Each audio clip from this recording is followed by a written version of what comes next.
औज़ु बिल्लाहि मिनश शैतानिर रजीम बिस्मिल्लाहिर रहमानिर रहीम। प्यारे बच्चों, अस्सलाम वालेकुम वरहमतुल्लाहि वबरकातुहू। Class 7th subject general science, topic transpiration. Transpiration क्या गो यही परो आज। The plants absorb much more water through their root system than what is required for various life activities like growth and photosynthesis. What happens to the rest of the water? वो plants कुली हम हसा करान आब absorb मूलन हिंद मत सतन कम खतर for various life activities खतर यम जन इहज लाइफ एक्टिविटीज़ आसान यानी बढ़ने खतर तो बे फोटोसिंथेसिस खतर। What happens to the rest of the water दपान तुम वनो तेल बाकी आब यह कोट तेल गसान। The excess water is lost by the plants in a vapor form to their surrounding by the process of transpiration. Yus excess water at maz asan ch ya se ch gasan loss vapor shakli maz by the process of transpiration kai transpiration ik mat setin. Transpiration is the process of loss of water in a vapor form from the leaves in plants. Transpiration yus ya se go loss of water कत शक्ल मज vapour शक्ल मज from the leaves इमो पनवत्रो मज in plants इन कुलियन मज। It occurs through stomata present in the leaves by the process of diffusion. दपान यह से यम जन पनवत्र आसान इमन मज स्टोमेटा इमन गसान डिफ्यूजन इत कन गसान ट्रांसपायरेशन इमन कुलियन मज।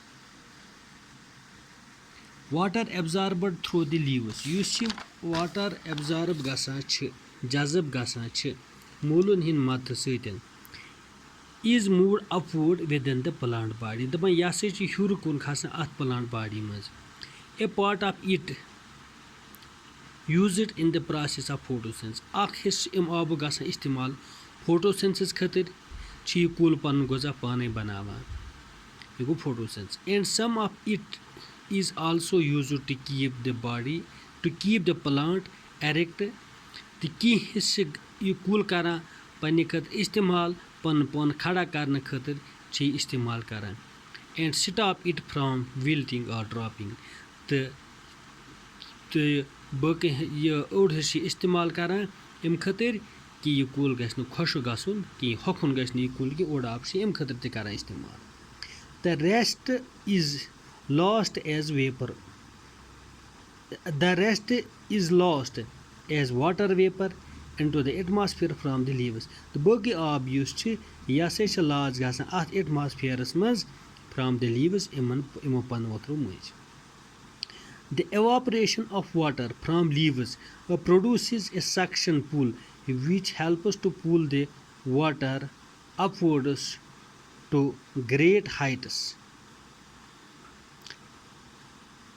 दपान युस बाकी आब आसान यह से लास गसान वेपर शक्ल मज अत एटमॉस्फेयरस मज इमो पनवत्रो मज। The evaporation of water from leaves युस एवापरेशन अत मज द एवापरेशन ऑफ वाटर युस एवापरेशन गसान from the leaves produces a suction pull. दपान यह से अत लमा पानस कुन which helps to pull the water upwards to great heights. तो यम साथ ट्रांसपायरेशन गसान यह से आबस लमा हूर कुन।